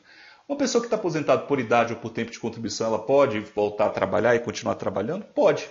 Vocês ouviram falar da desaposentação? Não chegou a ser muito discutido isso e o STF barrou? Era justamente aqueles casos das pessoas aposentadas e elas tinham benefício e elas continuavam trabalhando e contribuindo, porque a gente viu que quem trabalha, o aposentado que trabalha é obrigado a contribuir, e elas queriam recalcular o benefício delas. O STF falou não. Uma vez aposentado, para sempre aposentado. Quem tem direito à aposentadoria por tempo de contribuição? Olha só, o contribuinte individual, conforme nós dissemos isso, ele só tem direito à aposentadoria por tempo de contribuição. Aliás, nós dissemos em relação ao facultativo, mas se aplica também ao contribuinte individual, somente se ele contribuir com 20%. Ah, Moisés, que outras alíquotas de contribuição o contribuinte individual pode contribuir? Ele pode contribuir com 11%, mas nesse caso ele não tem direito à aposentadoria por tempo de contribuição e nem à certidão de tempo de contribuição. E o contribuinte individual, microempreendedor individual, o famoso MEI. O MEI também pode contribuir com a alíquota diferenciada. O microempreendedor individual, ele contribui com 5%. Então, para ter direito à aposentadoria por tempo de contribuição, o contribuinte individual tem que contribuir com 20%. Segurado especial, em regra, ele não tem direito. O avulso, o doméstico empregado tem. O segurado especial, em regra, ele não tem direito. Mas a lei diz que o segurado especial ele pode ter direito à aposentadoria por tempo de contribuição se ele contribuir facultativamente. Da mesma forma que um contribuinte individual. Não é que ele vira contribuinte individual, é que ele contribui facultativamente. A lei lhe concede essa possibilidade. Então ele paga sobre, né, o salário de contribuição dele. Vale lembrar, né, gente, se o segurado especial ele comprova os 15 anos de atividade rural e tudo, ele vai ter o benefício no valor de um salário mínimo. A regra geral é que o segurado especial, para ter um benefício no valor superior, ele tem de contribuir facultativamente. Tá? Isso para aposentadoria por idade. Tempo de contribuição só tem direito se ele contribuir facultativamente. E facultativo, mesma coisa, somente é devido se ele contribuir com 20%. Aposentadoria especial. A aposentadoria especial, gente, é um tipo de aposentadoria concedida para aquelas pessoas que trabalham em condições prejudiciais à saúde ou à integridade física. E ela vai ser devida para aqueles que comprovem trabalhar durante 25, 20 ou 15 anos nessas condições extremamente prejudiciais à saúde. Tá? A aposentadoria especial, ela somente, em relação ao contribuinte individual, somente o cooperado tem direito. O avulso tem direito? Tem. O doméstico não tem direito à aposentadoria especial. O empregado tem e o segurado especial não tem direito à aposentadoria especial. Cuidado para não confundir. E o facultativo também não tem. Aposentadoria por invalidez. Quem tem direito à aposentadoria por invalidez? Todos os segurados do regime geral de previdência social têm direito à aposentadoria por invalidez. Moisés, e o que é uma aposentadoria por invalidez?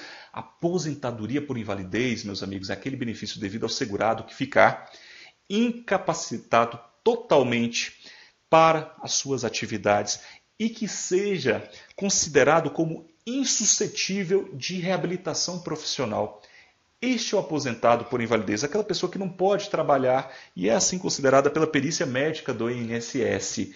Então, o aposentado por invalidez, ele terá direito ao seu benefício calculado no salário de benefício de 100%, aliás, numa renda mensal baseada em 100% do salário de benefício, e ele vai receber a aposentadoria enquanto ele estiver inválido. Então, ele não pode retornar ao trabalho, este daqui não pode. O aposentado de aposentadoria especial, ele pode retornar desde que não seja em uma atividade prejudicial à saúde, ele pode em outras atividades. Auxílio-doença. Auxílio-doença, quem tem direito a ele? Todos. É um benefício muito comum no âmbito previdenciário. O concurso para auditor fiscal do trabalho cobrou muita questão de auxílio-doença acidentário, tá? Porque o auxílio-doença pode ser comum, decorrente das incapacidades comuns, e também acidentário, quando ele decorrente de acidente de trabalho. Olha só. O auxílio-doença é devido para aquele que ficar incapaz por mais de 15 dias para suas atividades habituais, suas atividades laborais. No caso do empregado, os 15 primeiros dias é pago pela empresa e o INSS começa a pagar a partir do 16º dia, se o auxílio-doença for requerido em até 30 dias. Se passou de 30 dias, ele é devido desde a data da entrada do requerimento. O auxílio-doença é um benefício que visa a amparar essa incapacidade temporária para o trabalho, tudo bem?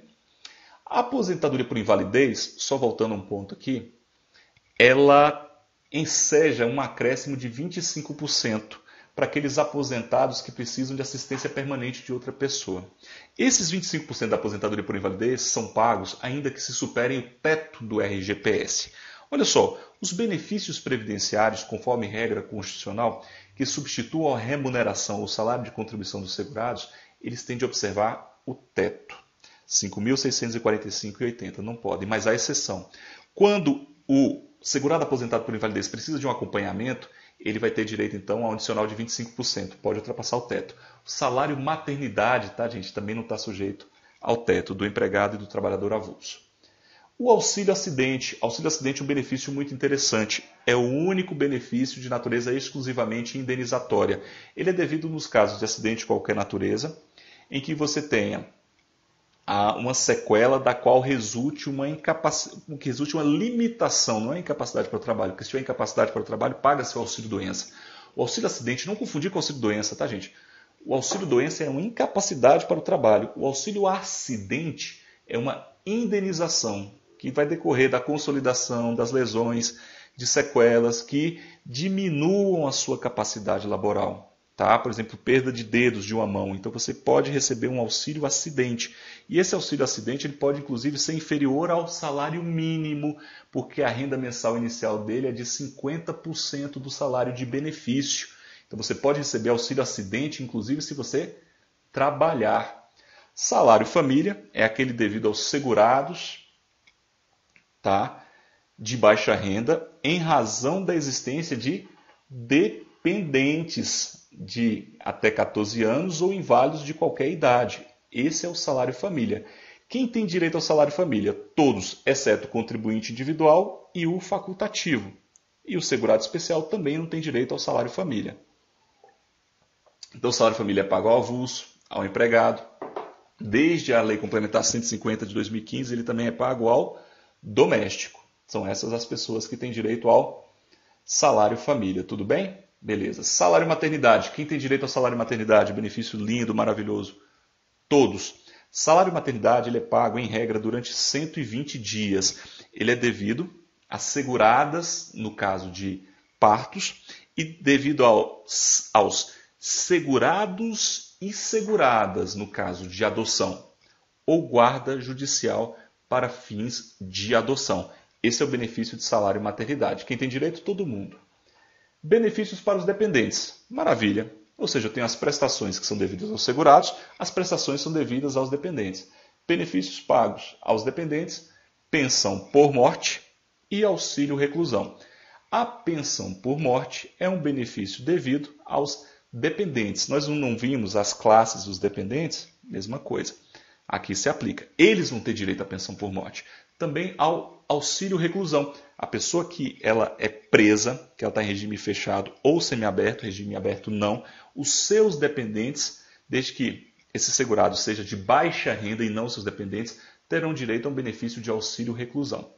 E por fim, os serviços. Eu falei para vocês, prestações, do qual são espécies os benefícios e serviços. Então nós temos a reabilitação profissional e nós temos o serviço social. Galera, 4, 3, 2, 1.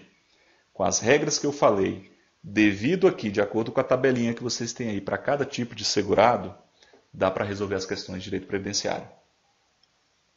Na sequência, vamos lá. Carência. A gente viu a carência. Carência é um requisito, em geral, para o futuro, número mínimo de contribuições necessárias para se ter direito ao benefício. Aposentadoria por idade, 180 contribuições mensais, que eu costumo usar para facilitar 15 anos. Aposentadoria por tempo de contribuição, 180 contribuições mensais. Ah, Moisés, eu confundo. O benefício chama aposentadoria por tempo de contribuição e, além do tempo de contribuição, tem que ter carência? Exatamente. A gente diferencia porque a gente está ensinando a pensar em direito previdenciário. Carência é diferente de tempo de contribuição. Como eu disse, tempo de contribuição admite até pagamento retroativo. Carência, em regra, não. Carência é para o futuro. Beleza? Aposentadoria especial, 180 contribuições. Aposentadoria por invalidez ou doença, cuidado. Aposentadoria por invalidez ou doença, a regra é que são 12 contribuições mensais. No entanto, se elas decorrem de acidente de qualquer natureza, doença profissional do trabalho ou de doenças listadas em lista ministerial atualizada a cada 3 anos, ou quando essa lista não for publicada, no caso de doenças graves indicadas na Lei 813, o mal de Parkinson, a neoplasia, não precisa de carência, isenta carência. Não preciso de número mínimo de contribuições, mas eu preciso de pelo menos qualidade de segurado. Auxílio reclusão tem carência? Não tem carência, assim como a pensão por morte não. Auxílio acidente tem carência? Não tem. Acidente de qualquer natureza. Salário maternidade. Cuidado com salário maternidade. Cuidado com salário maternidade. O salário maternidade, ele não tem carência para o empregado doméstico e avulso. Não tem carência. No entanto, o salário maternidade ele tem carência de 10 contribuições mensais para o contribuinte individual, para o avulso e o segurado especial. O segurado especial comprova 10 meses de atividade. Cuidado com o salário maternidade. O salário maternidade, na maioria dos casos, é pago diretamente pelo INSS. Mas no caso do empregado, quem paga o salário maternidade é a empresa e ela se reembolsa futuramente mediante compensação de suas contribuições. Ela vai pagar a contribuição para o INSS e fala, opa, paguei isso aqui de salário de maternidade, então ela se reembolsa. Regra geral, benefício é pago pelo INSS. No caso do empregado, a empresa que paga, mas ela ao final se reembolsa. Salário família também quem paga é a empresa, não tem carência, e pensão por morte não tem carência, não precisa de um número mínimo de contribuições. Salário de benefício, também já vimos que ele consiste na média aritmética simples, correspondente às maiores contribuições de 80% de todo o período contributivo. Para quem ingressou, começou a trabalhar, gente, antes de 99, o período básico de cálculo do salário de benefício é de 7 de 94 para cá, julho de 94, quando a gente teve a mudança para o real da moeda, para fins de facilitar o cálculo. Então você ingressou até 99, começou a trabalhar até 99, eu calculo de julho de 94 para cá. Eu faço uma média aritmética simples das 80% maiores contribuições. Então eu desprezo as 20% menores. É a regra geral. A maioria dos salários de benefício são calculados assim. Cuidado com o valor do salário família e do salário maternidade. Eles têm regras próprias. No salário família eu tenho cotas que são fixadas em lei, atualizada a cada ano por meio de portaria, geralmente expedida em janeiro. E o salário maternidade eu vou observar a remuneração da pessoa, por exemplo, no caso do empregado. Tudo bem? Dica para a prova, fator previdenciário. Moisés, eu morro de medo. O que é fator previdenciário? Fator previdenciário é um índice, uma alíquota, um percentual que incide depois de um cálculo que é feito com base na idade, expectativa de sobrevida, tudo isso você obtém. Então, quanto Quanto menor a idade da pessoa que se aposenta, o fator é mais negativo para ela e derruba o valor do benefício. Então, o fator previdenciário ele pode até ajudar, mas somente se você tiver muitas contribuições e idade, tudo bem? Tranquilo? O fator previdenciário, ele incide obrigatoriamente na aposentadoria por tempo de contribuição, salvo se a pessoa cumprir aquela pontuação 8595, que são os pontos de idade e tempo de contribuição, então 85 para as mulheres e 95 para os homens. Então, somado idades e tempo de contribuição, eu atingi a fórmula 8595, eu posso afastar o fator para aposentadoria por tempo de contribuição. E no caso da aposentadoria por idade, o fator previdenciário é opcional. Ele incide no cálculo, mas você opta. Se ele for positivo, eu escolho. Se ele for negativo, eu afasto. Beleza? Sigamos. Aqui está aqui, ó, que é para a gente nunca errar na prova. Olha só. Olha só. Salário de contribuição. Salário de contribuição é o valor básico sobre o qual incidem as contribuições previdenciárias. Você é empregado, você trabalha. Então você é obrigado a contribuir com 8, 9 ou 11% de acordo com aquilo que você recebe. O salário de contribuição gera o salário de benefício, que consiste na média aritmética simples dos 80% maiores de salário de contribuição. E do salário de benefício eu obtenho a renda mensal. Então vamos lá. A gente não pode mais confundir. Moisés, salário de benefício é aquilo que eu recebo no benefício? Não, jamais. Salário de benefício é o valor que eu obtenho pelo cálculo da média aritmética simples. É o valor sobre o qual vai incidir os percentuais da minha renda mensal. Então, a aposentadoria por idade, conforme eu falei. A renda mensal, que é o que efetivamente você bota no bolso, é de 70%. Mais 1% para cada grupo de 12, limitado a 30% para chegar a 100%. Aposentadoria por tempo de contribuição. A renda mensal inicial é 100% do salário de benefício. Invalidez, 100%.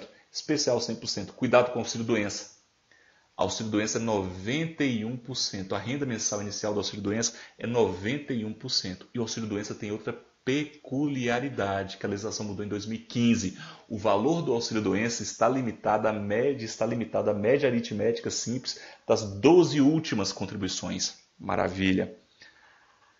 A renda mensal do salário maternidade e salário família seguem regras próprias, conforme eu disse, e a renda mensal do salário do auxílio-doença está limitada. Para a gente fechar essa parte, acumulação de benefícios. Eu posso sair aí recebendo benefício à torta e à direita, um com o outro e tudo mais? Não. Eu tenho regras básicas de acumulação. Ah, Moisés, eu sou aposentado e a minha mulher vem a falecer. Eu posso receber a pensão? Posso. Pensão e aposentadoria é um caso de acumulação permitida. Então, o que a gente vai aprender? Vai aprender. Tudo que não estiver descrito aqui nesse slide é porque é permitido, tá? Vigora aquele princípio do direito administrativo, tudo que a lei... Não vigora o princípio do direito administrativo. Na verdade, é estrita legalidade, é porque a norma permite, tá?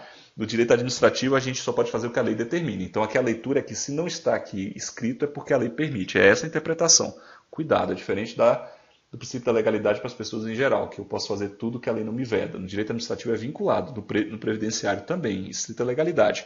É porque o que não está aqui é que a legislação permite implicitamente. Tá? Não é a legalidade geral, não. Então, olha para cá. Eu posso acumular uma aposentadoria com auxílio-doença? Não, não posso. O aposentado que voltou a trabalhar, ele só tem direito a que benefícios? A gente falou, salário família, de acordo com a Lei 813, e salário maternidade, de acordo com o decreto.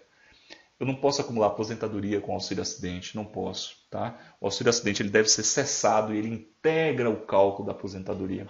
Eu não posso calcular a aposentadoria com abono de permanência em serviço. Antigamente eu tinha esse benefício de abono de permanência em serviço, que consistia no retorno daquelas contribuições que você pagava por ter voltado a trabalhar e ser aposentado. Existia isso no passado, hoje não existe mais, mas é proibido você acumular. Eu não posso ter mais de uma aposentadoria dentro do mesmo regime, eu posso ter em regimes diferenciados.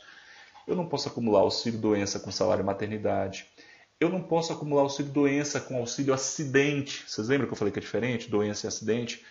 Salvo se eles forem decorrentes de acidentes diversos. Então, qual a regra da lei? Eu não posso acumular auxílio-doença com auxílio-acidentes decorrentes do mesmo acidente ou doença. Eu não posso ter mais de um auxílio-acidente. Eu não posso ter auxílio-reclusão com doença, auxílio-doença, aposentadoria, abono de permanência. Eu não posso ter também mais de uma pensão deixada por cônjuge ou companheira. Se eu tiver mais de uma pensão, me casei, minha mulher morreu, eu tenho uma pensão, me casei de novo, a mulher morre de novo, eu posso acumular essas duas pensões? Não, eu opto, escolho a mais vantajosa, tudo bem? Beleza, eu opto, eu escolho a mais vantajosa, maravilha. Agora, cuidado, muitas pessoas perguntam, Moisés, eu recebo o benefício de pensão por morte, eu posso casar de novo? Qual a resposta? Pode. Pode sim, tá? Pode casar de novo porque a lei não diz que isso acarreta perda. Para fechar, alguns pontos especiais sobre a legislação previdenciária. Se você recebe um auxílio-doença ou uma aposentadoria por invalidez entre períodos de atividade, ou se esses benefícios decorrerem de um acidente do trabalho, você terá esses benefícios computados no seu tempo de contribuição. É o que entende o INSS. Então, assim, recebi auxílio-doença um tempo, parei de trabalhar porque estou em auxílio-doença, volto a trabalhar. O período de auxílio-doença conta como tempo de contribuição. Para o INSS, Decreto 3.048, Lei 813 é assim. A jurisprudência entende que esses períodos intercalados de benefício por incapacidade também contam como carência. Então, grave a regra. De acordo com a legislação, a aplicação é de que os benefícios recebidos entre períodos intercalados, se for acidentário intercalado ou não, eles contam como tempo de contribuição. E a jurisprudência diz que os benefícios recebidos intercaladamente contam como tempo e como carência. E a gente já sabe a diferença de tempo e carência. As anotações da carteira de profissional elas não são absolutas, são relativas. O INSS pode derrubá-las diante de outros elementos. E a justificação administrativa. A justificação administrativa é aquele procedimento administrativo para comprovação de tempo, de uma situação, e não é admitido a prova exclusivamente testemunhal, salvo na ocorrência de força maior ou caso fortuito. Beleza? Questões. Gente, olha só, questões. Vamos aqui para a gente fechar as questões. Nós vimos praticamente toda a matéria de direito previdenciário aqui. Nessa vai dar daqui a pouquinho 2 horas de aula. Vamos fechar com as questões. O que vem na prova agora é só benefício, questão uma atrás da outra. E vocês têm essa aula para assistir num outro momento, se quiserem revisar. Vocês têm esse slide, você tem esse material. Vocês têm aqui uma revisão profunda de direito previdenciário. Beleza? Vamos lá. Vamos animar para a gente continuar aqui, para a gente fechar nossa aula. Vamos lá. Questão 7. Com relação aos benefícios concedidos pelo RGPS em função de acidente de trabalho. Vejamos o que está dizendo. Para a concessão dos benefícios de aposentadoria por invalidez e auxílio-doença em decorrência de acidente de trabalho, a legislação dispensa carência? O que é que eu falei quando a gente viu carência? Carência é o quê? Número mínimo de contribuições que eu tenho que ter. Eu falei, gente, se for um acidente de qualquer natureza, doença profissional do trabalho, doença grave, doença listada em lista ministerial, todos eles não precisam de carência. E por que não precisam de carência? Porque eles não são programáveis, são situações que podem ocorrer a qualquer momento. Maravilha? Correto. Próximo. Os períodos em que o segurado recebe benefício previdenciário por incapacidade decorrente de acidente de trabalho, de forma contínua ou não? Rapaz, essa prova de auditor fiscal do trabalho aprofundou. De forma contínua ou não? Não são contados como tempo de contribuição. Está errado. Porque a legislação e jurisprudência são unânimes em dizer. Conta-se, no caso da legislação, conta-se como tempo de contribuição. Período de recebimento de benefício por incapacidade, auxílio-doença, aposentadoria. Comuns, não acidente de trabalho, desde que intercalados. E contínuos ou não, os comuns, desde que estejam intercalados. Eles contam como tempo de contribuição. E se for decorrente de acidente de trabalho, não importa se é intercalado ou não, ele também conta. A questão está falando que ele não conta, então está errada. E aqui eu trouxe para vocês o fundamento no Decreto 3.048. Maravilha. Mais uma. É permitido que o segurado do RGPS receba conjuntamente aposentadoria por tempo de contribuição e auxílio-doença acidentário, desde que decorram de diferentes contingências? Está errado, pessoal. Está errado. Está errado. Auxílio-doença não pode ser acumulado com aposentadoria. Tranquilo? Maravilha. Aqui a questão 10 cita até o Zambit, que é um doutrinador de direito previdenciário. E o Zambit fala que realmente o auxílio-acidente, que é diferente do auxílio-doença, É diferente do auxílio-doença decorrente de acidente de trabalho. Beleza? Auxílio-doença, benefício por incapacidade temporária, benefício. Renda mensal inicial 91%. Auxílio-acidente, indenização, caráter indenizatório, 50% a RMI dele sobre o valor do salário de benefício. Aí fala que Zambit fala que ele é indenizatório, perfeito. E vem a afirmação. A legislação previdenciária veda, proíbe a concessão de auxílio-acidente quando o segurado, mesmo sendo vítima de acidente de qualquer natureza, apresentar danos funcionais ou redução da capacidade sem repercussão na capacidade laborativa. A legislação diz para mim que se tiver um acidente e eu não tiver realmente uma redução, a legislação diz que não cabe concessão, proíbe a concessão, isso mesmo. A legislação veda. Gente, para ter direito a essa indenização, auxílio-acidente, eu tenho que ter o quê? Um acidente de qualquer natureza. Eu tenho que ter essas sequelas definitivas. Dessas sequelas, eu tenho que ter a consolidação das lesões. A consolidação das lesões gera uma sequela. E a partir dessa sequela eu tenho uma efetiva diminuição da capacidade laborativa. Então eu tenho que ter uma diminuição da minha capacidade. Eu tive uma redução, por isso que eu recebo a indenização. Então está correto. A legislação proíbe o pagamento se não tiver uma redução. Maravilha. Próximo. Mesmo enunciado da anterior, é uma questão desatualizada, eu trouxe aqui para a gente aprender por que está desatualizada. A concessão do auxílio acidente, restrita ao empregado, ao avulso e ao segurado especial, depende da ocorrência de acidente de qualquer natureza, aqui essa parte está certa, com produção de sequela definitiva, ao que eu disse, e efetiva redução da capacidade de trabalho do segurado em decorrência dessa sequela, perfeito. Por que essa questão, que na época do concurso estava certa, ela se tornou errada? Por quê? Por causa disso daqui. Na época do concurso, de fato, o auxílio-acidente era só restrito ao segurado, empregado, ao avulso e ao especial, mas com a Lei Complementar 150 de 2015, o doméstico passou a ter direito. Maravilha? Maravilha, tudo isso a gente viu na aula. Questão 12. O auxílio-doença é encerrado apenas com a morte do segurado? Já está errado. O auxílio-doença ele é encerrado quando você recupera a capacidade de trabalho. Beleza? Então está errado, não tem nem o que falar. Tá? Ele encerra com a morte? Encerra com a morte. Pode ter direito a uma pensão, ensejar uma pensão por morte, o dependente receber, se tiver o dependente e tudo mais, mas ele também encerra se você recuperar a capacidade para o trabalho, né? Maravilha. Aqui, uma outra questão. Aqui tem o enunciado, pererê parará, conforme a Constituição Federal, e aqui vem. Na data do reajustamento, o valor dos benefícios do RGPS não poderá exceder o limite máximo de salário de benefício. Eu não tenho um limite que eu falei, que é 5.645,80, é o teto do RGPS? Maravilha. Respeitados os direitos adquiridos? Maravilha. Salvo no caso de aposentadoria por invalidez. Falou de uma das exceções. Quando o segurado necessitar de assistência permanente de outra pessoa. Situação em que o valor será acrescido de 25%, ainda que o valor da aposentadoria atinja o máximo. O que é que eu disse na nossa aula? Acréscimo de 25% em aposentadoria por invalidez para aquelas pessoas que dependem da assistência de outra pessoa. E salário maternidade do empregado e avulso não estão limitados ao teto.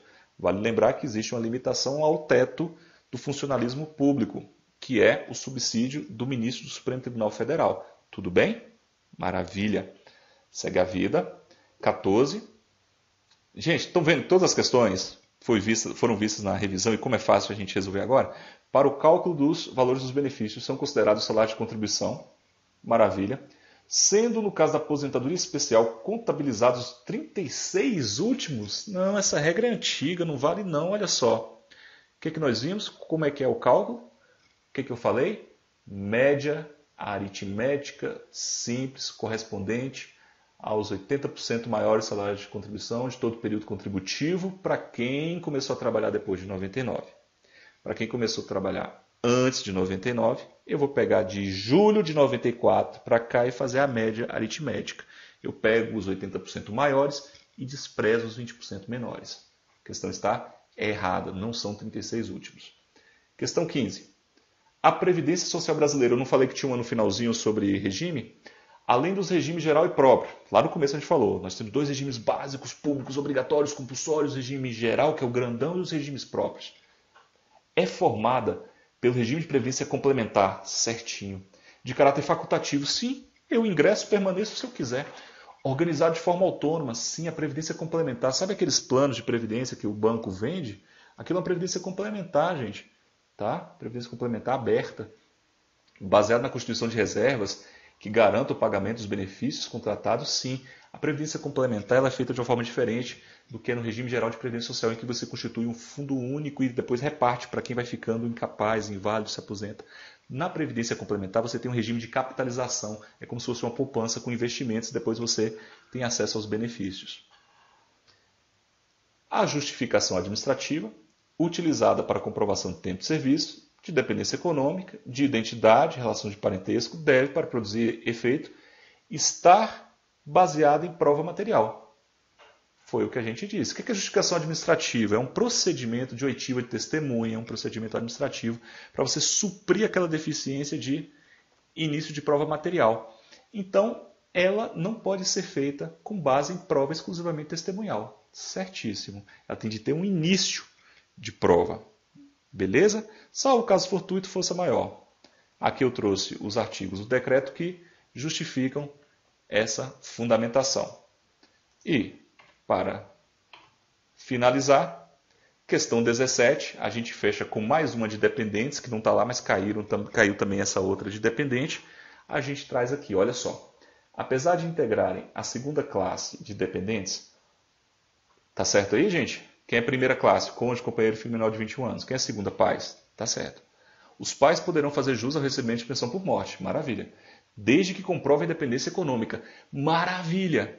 Ainda que existam dependentes que integrem a primeira classe. Não. O que a gente aprendeu? É como se fosse uma escalazinha. Tem primeira classe, segunda não tem direito. Tem segunda classe, terceira não tem direito. Então essa questão está errada. Pessoal, 2 horas de aula, fechado aqui, essa revisão. Eu brinco com o meu amigo do ponto aí, que nos ajuda aí, que é muito paciente, gente boa comigo, que é o Ícaro. Às vezes eu tenho 1 hora entre uma aula e outra e eu faço rapidinho, mas hoje eu tinha um tempo maior, então eu trouxe a revisão de tudo. Essas nossas 2 horas de aula, a gente viu 80%, 90%, sei lá, da matéria de previdenciário cai no concurso. Assistam de novo. Peguem esse slide, o Ícaro disponibilizou, é gratuito. Tem alguma dúvida, pode passar e-mail para mim, profmoisesmoreira@gmail.com.